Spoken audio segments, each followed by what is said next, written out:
So thank you for gathering today. I wanted to give everybody an update on Hurricane Erin. But first, let me just introduce who's with me today. Of course, our Secretary of Public Safety and Homeland Security, Marcus Anderson, our Superintendent of the Virginia State Police, Colonel Hanley, our State Coordinator for Emergency Management, John Scrivani, and our Secretary of Transportation, Shep Miller. Everybody's involved in our emergency management efforts today, and I thought it was important that they're all represented. I want to thank all of you for the great work that you're doing. As of 4 p.m. today, Hurricane Erin remains a strong Category 2 hurricane. The storm will make its closest pass to Virginia early Thursday morning. It will be offshore, but it will make its closest pass in early morning Thursday morning. It will bring tropical storm force winds and very dangerous marine conditions. What does that mean? Incredibly dangerous riptides, very strong surf, and of course tidal flooding. And that is what we're most worried about. Of course, that tidal flooding and the tropical storm warnings have now extended up and down the East Coast. And we are seeing it offshore on the Atlantic East Coast, but onshore for Virginia Beach, the Eastern Shore, which includes both Accomack and Northampton County. I know this. I've been there like 9 million times. Both Accomack and Northampton County. We also are seeing coastal flood watches announced across the whole region as we see the tidal flooding risk really enhance. This is a dangerous storm, and because of the size of this storm, even though it is offshore, we will see rain bands that will bring heavy rain as well over the course of tomorrow and Friday. I want to turn it over to Director Scrivani, who will give you a more detailed update on the weather pattern of the storm and what we expect. But I want to stop for a minute and just reiterate, this is a dangerous storm. And as a result, we have worked with state resources in collaboration with local resources to make sure we're well prepared. The Hampton Roads region is blessed with extraordinary depth in its first responder community because, of course, of its location and its history. But we have augmented that with support from VDOT, and the VDOT team has already been clearing drains. There's tree crews standing by in case wind damage brings down trees. We've already seen the utilities pre-position and go to work to get ready to reestablish power if there are power outages. And at this time, we do expect that bridges and causeways will stay open. We'll continue to monitor those very closely, but bridges and tunnels will stay open as of now, and we'll continue to monitor the impacts on the Jamestown Ferry. With that said, we also have asked state police to pre-position resources, and that includes boats and crews on the Eastern Shore, into Hampton Roads particularly, and on this side of the tunnel to make sure that we have adequate resources who can move quickly should they be needed. And we also have our aerial support through helicopters and our fixed wing capabilities, all being pre-positioned to make sure we can react quickly. It is, I think, our efforts to make sure that resources are in place to support the already extensive resources from the Hampton Roads region that gives us confidence that, notwithstanding the fact that this is a dangerous storm, we are prepared. I ask all residents to stay informed. Please watch your local news. You can always log in and see what's happening at the Virginia Department of Emergency Management notices. But most importantly, make sure you have a plan. And do not drive through heavy water. Your car is not a submarine. Turn around, do not drown. At the end of the day, your decisions are going to impact so much here. And so I ask you to make good ones. Stay off the roads and stay in a safe place. And so with that, I'd like to turn it over to Director Scrivani, who will give us an update on the weather. Thank you, sir. Thank you. Good afternoon, everybody. Thank you for being here. The first thing I want to add is, as the governor said, is our top priority here is safety. Safety for our people, our staff, and all the residents of Virginia. I'm going to repeat some of the comments that the governor made just to reinforce them. But this is a very large hurricane. It will remain offshore, but we will see coastal impacts. We want everybody to pay attention that there are multiple National Weather Service advisories, watches, and warnings associated with the storm, and each one of them means something different. So we want people to, really pay attention to their local area and their local weather forecasters.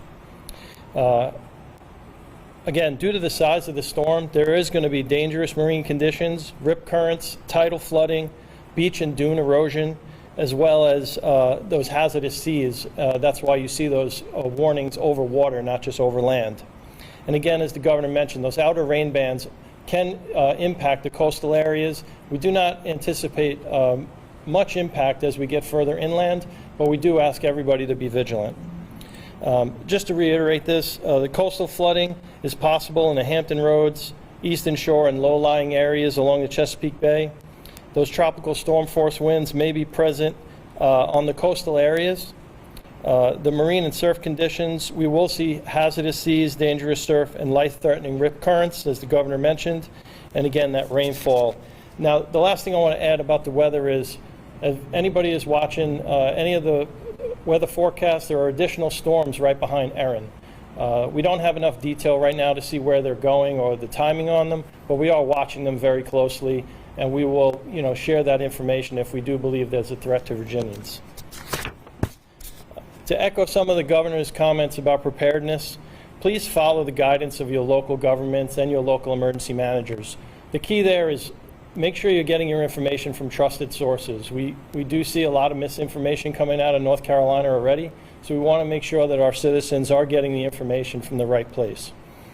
As the governor mentioned, we want you to stay off and out of the water, not just driving into the water, but as I mentioned, all of the beach conditions, and if you plan on going boating, please just wait until the weekend. The big thing you have to remember here is the choices that you make could impact our first responders. Everybody who goes out and makes a poor decision, we have to put people at risk to try and help you. So we ask you to please make good choices. The last piece I want to add is check on your neighbors. Check on anybody that's elderly, anybody that might have special needs. We want to help each other here. The key here is we don't think there's going to be significant impacts, but any impacts might hurt someone. So please, if you do have neighbors that you can check on, please do that. And again, hope is not a plan here. We want you to prepare now, so make sure you get in front of this. So to add to the governor's actions about what we're doing with the state, the Virginia Department of Emergency Management is activating our Regional Coordination Center in the Hampton Roads area. We are coordinating closely with our local governments. There are a lot of other state agency resources that we are putting on standby and deploying out into the field so that we are ready to support the locals if they have any needs. We're working closely with the Hurricane Center as well as FEMA in case we do need their support. And water rescue assets are ready in case we need them. In closing, I just want to remind everybody, stay vigilant. These storms are big. Sometimes they could be somewhat unpredictable. This one has behaved the way we think it has been forecasted, and that's why we're taking the actions we have. Your preparedness and caution are key to being safe and for us to not have to come save you. And we will continue to provide updates as the situation changes. Thank you, Mr. Governor. Thank you. Thank you. Thank you. John, thank you for your leadership. And I also want to thank everyone for your collaboration over the course of the last week as we have been preparing daily and monitoring this storm. And I think the local teams plus the state support is ready. So with that, I'm happy to take any questions that anybody may have. Yes. Governor, are there any cities or counties that are implementing any voluntary evacuation orders, especially in the flood-prone areas? At this point, there are no evacuation orders, and there has been a constant communication effort to make sure that people understand that there are risks of tidal flooding, particularly during high tide, but there have not been any evacuation orders, voluntary or otherwise. Hi, Dave. It doesn't sound as if the rain bands that are going to be at the edge of this large storm are going to cause any flooding issues in that Yeah, I just want to say we can't definitively say that, and that's why we are first asking everyone to please monitor your own information sources through trusted sources. Second of all, with the tidal flooding combined with tropical storm rain, there can be flooding as a result, which is why we are being so careful to make sure we have sufficient swiftwater rescue crews and boats pre-positioned places to respond if needed. Again, Hurricane Erin is a hurricane. The tropical storm warnings are the outer bands, and tropical storms can be very, very tough. And so that's why we're preparing the way we are, but also making sure everybody understands that good decisions will reward people with good outcomes, and to stay in dry, safe places, and again, stay away from the water. I didn't mean to ask it, you could ask, but when we do sort of pre-position for something that may be coming, does that mean other parts of state government put things on hold, or how does that work out? Well, we first of all have a lot of resources across the state, and that's one of the great blessings of being in Virginia, where we have federal positioned and supported resources along with really great state resources and local resources.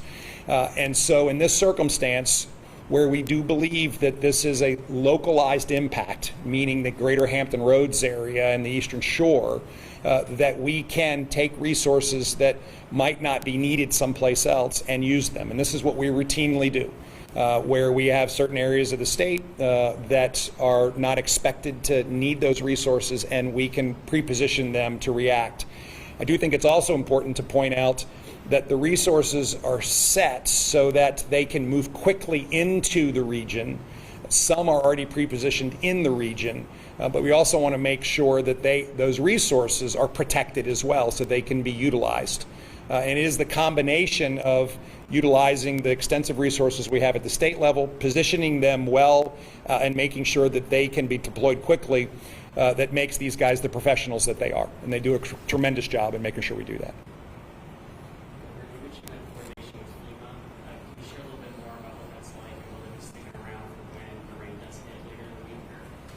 Yeah, so the normal process with FEMA is one where we first coordinate with them in advance of an event. We then work with them in the middle of an event through any kind of rescue necessary and response. And then, of course, we're coordinated afterwards in our recovery. And so, sadly, we've had a lot of practice at this in Virginia over the last couple of years. And so we once again are prepared to do the exact same. And the initial coordination with FEMA has already happened, and they understand what's happening all up and down the East Coast, given the size of Erin. Would you add anything to that? The only thing I would add is we have members of FEMA embedded with our agency year-round. So we don't have to actually go reach out to our regional office or headquarters. We have people that are in our building. They sit 6 desks away from where I sit every day. And anything we need, they provide it. They provide us with, updates related to the hurricane that, on top of what the National Hurricane Center gives us, they also give us their analysis. Will there be an emergency declaration at all, or do you feel what's been staged already is enough for what we're expecting? Yeah, I believe what we have staged is sufficient for what we are currently expecting. If circumstances change, then we will react very quickly. Oftentimes, an emergency declaration is paired with utilization of the Virginia National Guard and moving even more resources. And at this point, we see such extensive resource capability in the Hampton Roads region. And with the state assets we've already moved, we do believe we're reacting appropriately. If things change at all, then we will reassess.